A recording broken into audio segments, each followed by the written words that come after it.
It's All recording right. now.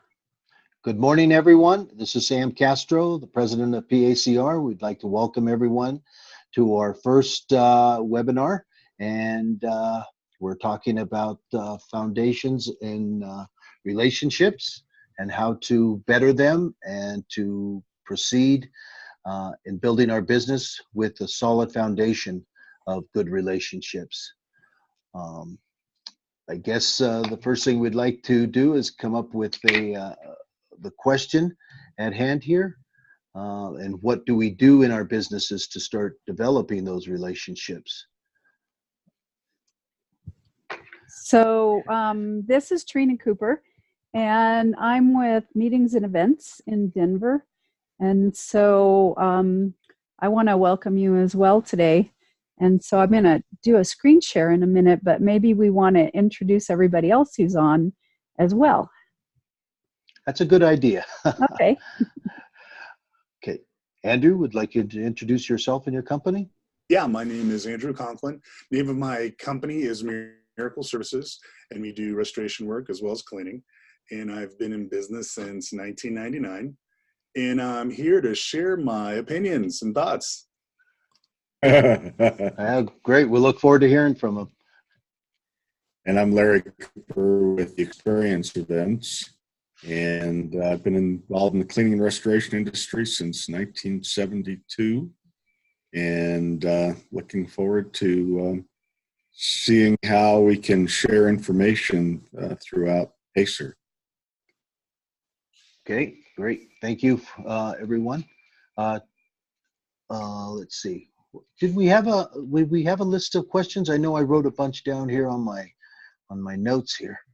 Well, let me put this little screen share up that that we have, and we can take a look at this. Let's see. I can do. And how's it showing for you guys? Good. Good. Awesome. Yeah. There we go. Okay. So I guess we can just go down the list on the second slide and start with clients. Yeah. So what's really amazing with this, and I'm just going to say a really quick word about it, is with relationships, basically they're everywhere. And everything we do, we're in relationship with something, someone.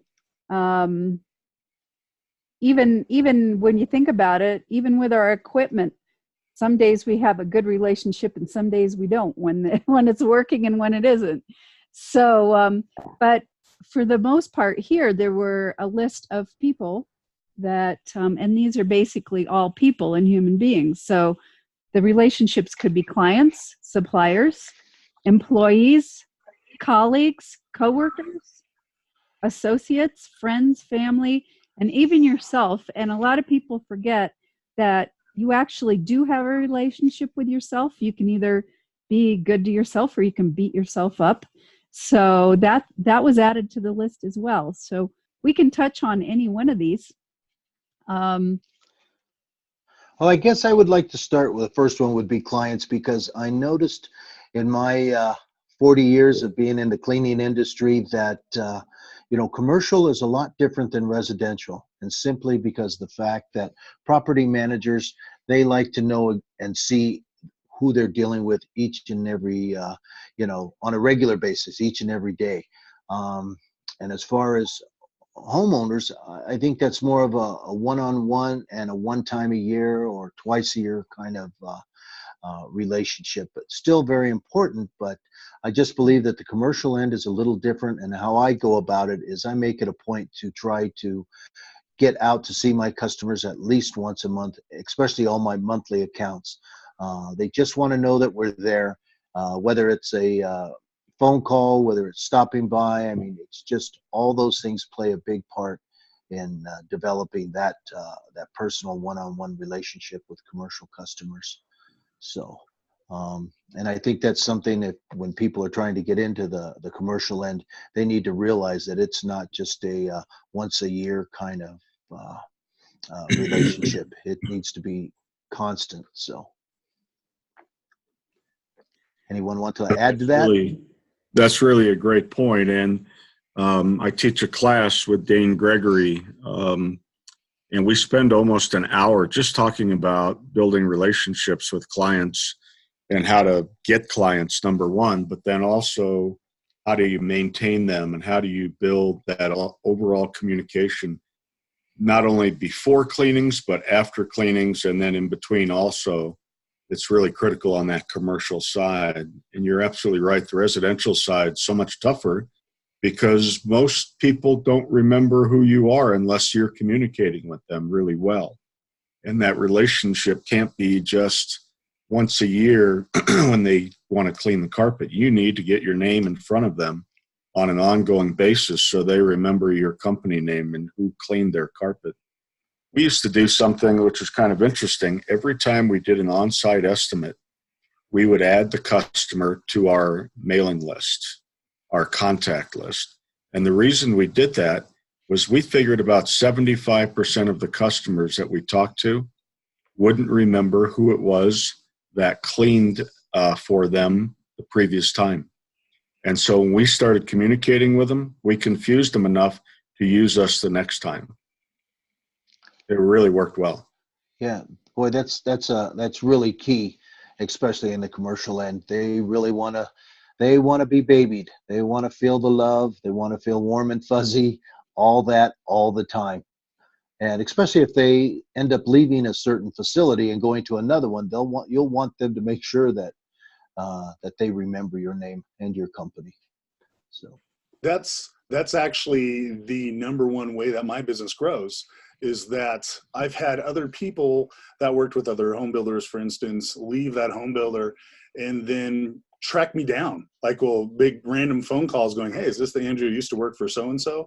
And then that's the number one way we grow, is just by people remembering who we are, because we focus on keeping that, this is an old term, high tech and high touch feeling together. And there's a lot of little tricks you can do. I think Larry hit the nail on the head. After you do an inspection or any job, there's so many little web-based services you can use that'll help you do that. Like go-to postcards. After you do an estimate, or after you speak with a client, you can click a picture of their car or like a selfie of you guys waving, upload it to a website. They'll print a postcard and then mail it out to them. And then they get the postcard, they'll laugh, because it's easy and it's fun, but they'll remember you. And then I think the most important thing that everyone should be doing is have some type of newsletter. Digital works.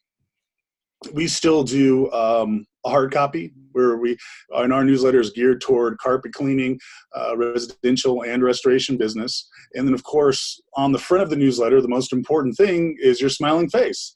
There needs to be recognition and association. So every piece of mailing material or email goes out, there has to be a synergized message. It needs to be the same logo, the same people on it, so they can start building that connection with you in their mind for those services. And then on residential cleaning, I've had some interesting things happen. So I was an owner-operator, and then we grew fairly quickly, and then I had to get people in there to clean carpets. And at first, everyone, of course, was asking for me, Andrew, come to your house. Andrew, are you going to be here? So I showed up the houses, I shook hands, and I left, and I let the technicians do their job.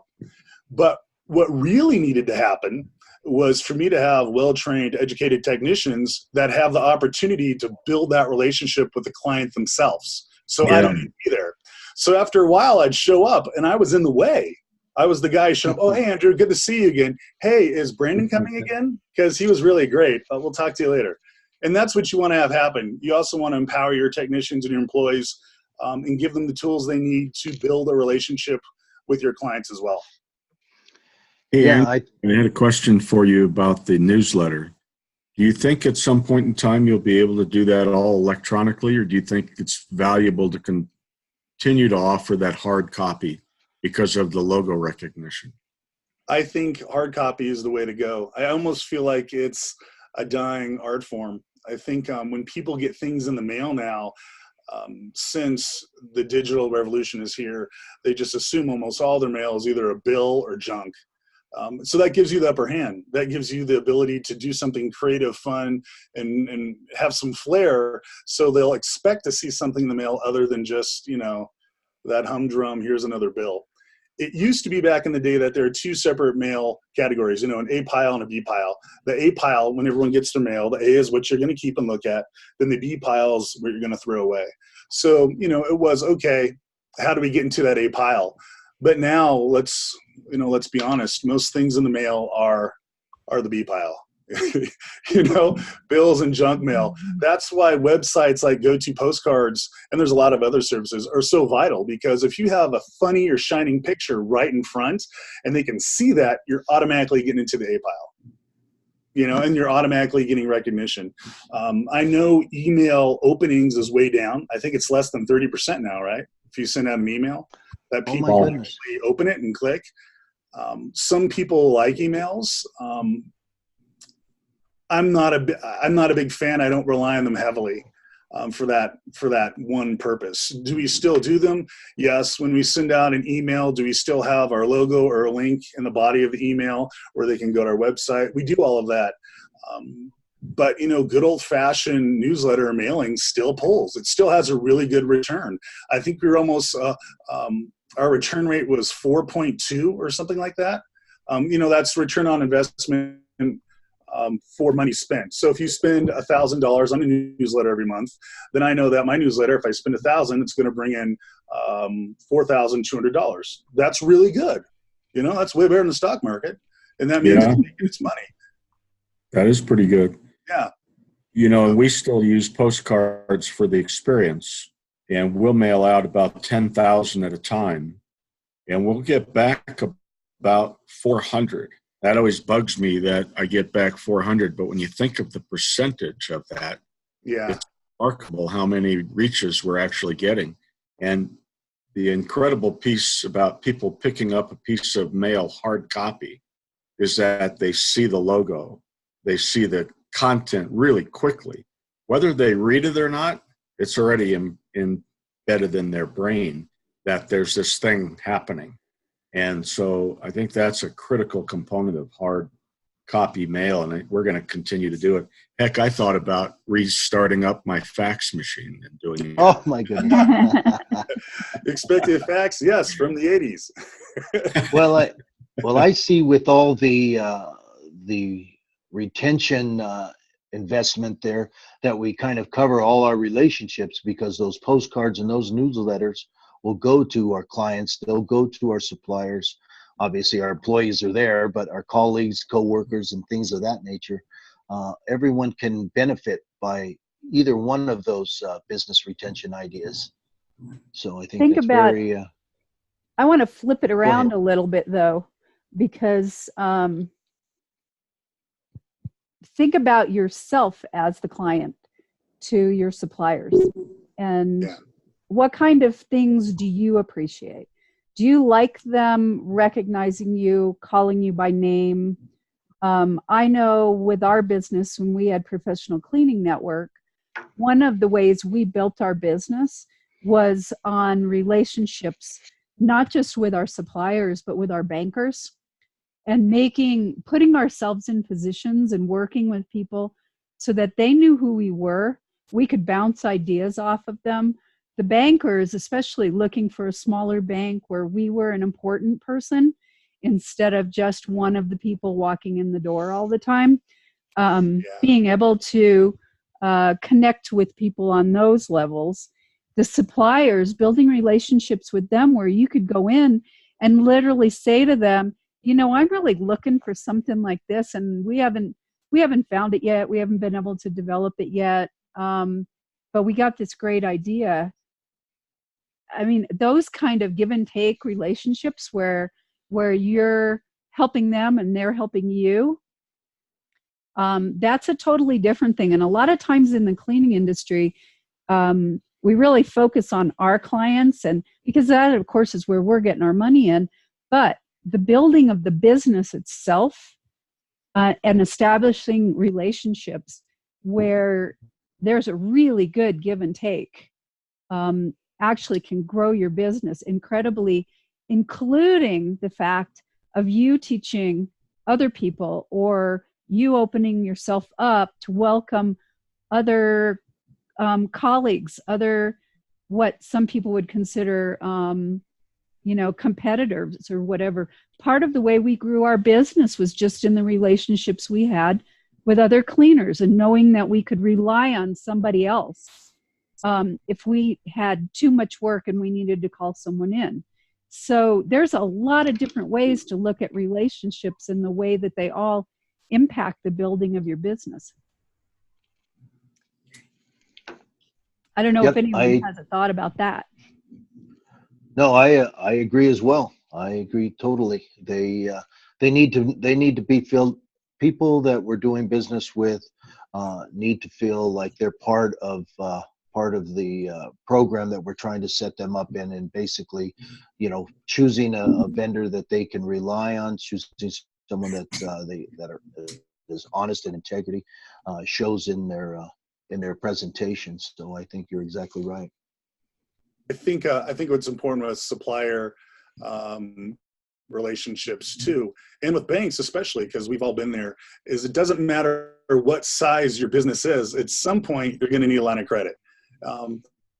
Because in order to play on a stage where you want to make money, a lot of times in the restoration game or even in carpet cleaning, the big job shows up and comes your way. You want to be able to say yes right away. Sure, we can do that. Yeah, no problem, right? Yeah, sure, we'll be there tomorrow. But bankers and suppliers give lines of credit to people they know. It's not just based off of your personal finance credit statement. I have a good example of that. The last truck mount I bought a year and a half ago, we were busy. I went in there. I didn't want to apply for a line of credit. I don't care for banks necessarily. If you're a banker, I'm sorry. And I went into one suppliers. I said, hey, if I get this truck mount and I pay it off in 3 months, will you go ahead and install it? Sure, no problem. Because I'm in there all the time. They know I'm at least in there once or twice a week. They know what I buy from them. And that relationship enabled me to literally get a truck mount without any finance charge. Now, I'm not going to say they're going to do that for everybody, obviously. But that's, I think, a strong example of what a relationship can do with a supplier. Plus, if you create those relationships with your suppliers, I know some of my workers are bilingual, speak English and Spanish. And they have their own relationship that they've developed with other Spanish-speaking people at that supply warehouse. And that's awesome. So rather than me as a business owner go directly into the supply warehouse all the time by myself and place the order and pick things up, I want my guys in the field to be comfortable showing up there and getting whatever products and help and support they need. And by building those relationships, that's how you get it. That's very, true. very. I have one more story I'll tell you, which is that really early on in my career, was given an opportunity to clean a 52-story building. And we didn't have a lot of equipment, but I did have a great relationship with my supplier. And so after I got the call, went down and looked at it, I said, heck yeah, we can do it. And there were 2 employees, by the way. And I went to my supplier's location, and I said, man, I took this job and I don't have a clue where to start. Will you help me? And he went down there with me and helped me plan the whole job. And of course, he got a huge sale of equipment and chemical. So he was happy also. But from that, we were able to grow our business. It took us 2 weeks to clean the 52 stories, and customer was happy, and we got a contract out of it at the end. But I didn't have a clue when I said, yes, we can do this, as to how the heck we were going to do it. Not a clue. And so that knowledge base that our suppliers have, that relationship is a critical component of your own success. That's super true. And, we start thinking about not just those things, but even, down on the list here, we've got friends, family, and self. And we need to find a balance in our relationships so that things are good at work with our employees, things are good at home with our family, and it all stems from the relationship that you have with yourself. Because if you feel good about what you're doing, and you feel good about yourself and what you're able to do. So sometimes the things with yourself is the continual learning, the continual improvement on yourself, the continual challenges that you take on, something that's completely new. I know some of the people even on the call today. This is something that, you know, we're starting new with PACR, and it's building skills, and it's building new opportunities and new technologies. So every time you stretch yourself, every time you go into something a little bit different, there's ways of taking it and adding it to your business, adding it to hobbies that you have, adding it just to expressing yourself out in the world, and really taking a look at, you know, why am I doing this, and what am I doing in my business, and what kind of, especially what kind of relationships do I want to have.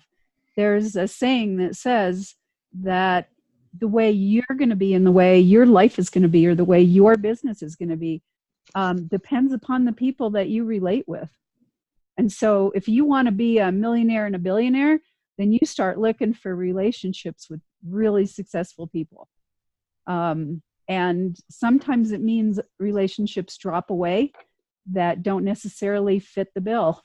But you have to decide what it is you want in your life, and then start associating and having relationships in those areas. I know for us, joining chambers and being in relationship with really successful entrepreneurs and business owners, huge. Joining associations like PACR is, and meeting some of the people who are extremely successful, huge in building your business. So leaving yourself open for mentors, because people who have knowledge pass their knowledge down. That's something that fulfills them.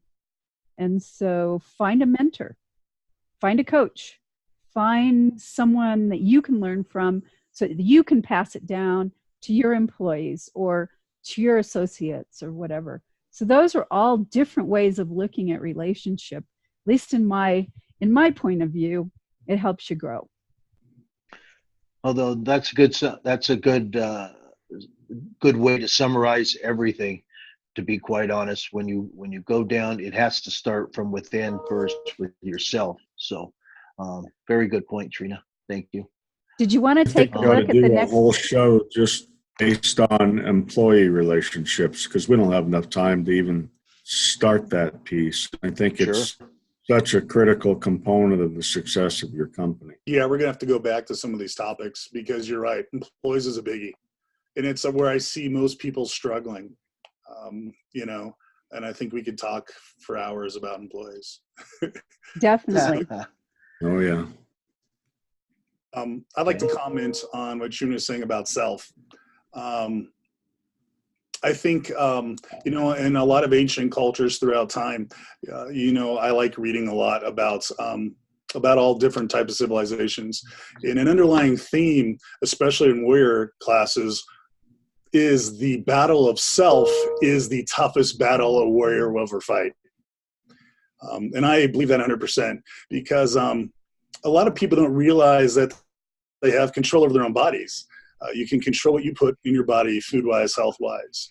You can control the output. Do I exercise? Do I drink? What do I do? But I think a major factor in self is acknowledging that you have the ability to control your thoughts and your emotions. So when you have a bad day, you don't beat yourself up. You're like, okay, hey, this happened. Next, let's go on. How can I overcome this obstacle?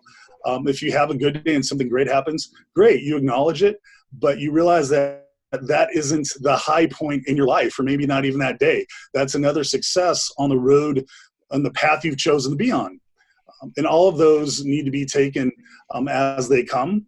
and then not affect you too much one way or the other, because it's really important to maintain who you are when you run a business, and having the strength to be who you need to be. And leading into employees need you to be that person, guys. Employees don't want to have a hothead that comes in there and gets emotional whenever something goes wrong in the business. They don't want to have a boss who, when he gets a big contract, shows up in his fancy car and brags about it. They need a leader. And no one is born a leader. It's always learned skill. And as an entrepreneur, that is something I think at any age people constantly work on. And mentorships, of course. You should have mentors. You should have people that you respect in all different areas of life. Like I have people in the home building industry that I respect because I think they do a good job at it. So if I have questions about that, I'll talk to them. I have mentors that work for suppliers that I respect. And if I have a problem with chemicals or products, he's the guy I go to. So don't be afraid to make these connections and associate with people who know more than you do, because that's how you grow and that's how your business grows. Very well said. Great comment. Yeah. Hit it right on the nosy, Andrew. Yeah, you guys all know, we all live this. Oh, you know? Yeah. Each and every day. Yeah, and it's those secrets out there that people have to know, is that nope, there's no such thing as a magic bullet to success. We all had to learn this and go through it. And when you think about the way nations are born, or big businesses are born, or whatever, it starts out with the ideas. You think about just with Steve Jobs, and they came up with these incredible ideas. But look at the size of the company that he grew, and he had to grow it on relationship, and he had to grow it on communication. Yeah. And everything is built. One person can only do as much as one person can do. But when you start gathering a bunch of people together with common vision and common goals and good communication, you can create things as big as you can imagine. So, and people come to you when you have this outlook and you've made up your mind, because life is choice. I don't care what you say. Yeah, I understand bad things happen, but life is totally choice. It's how you choose to perceive it and how you choose to deal with it. And you will attract other people in your life who are like-minded.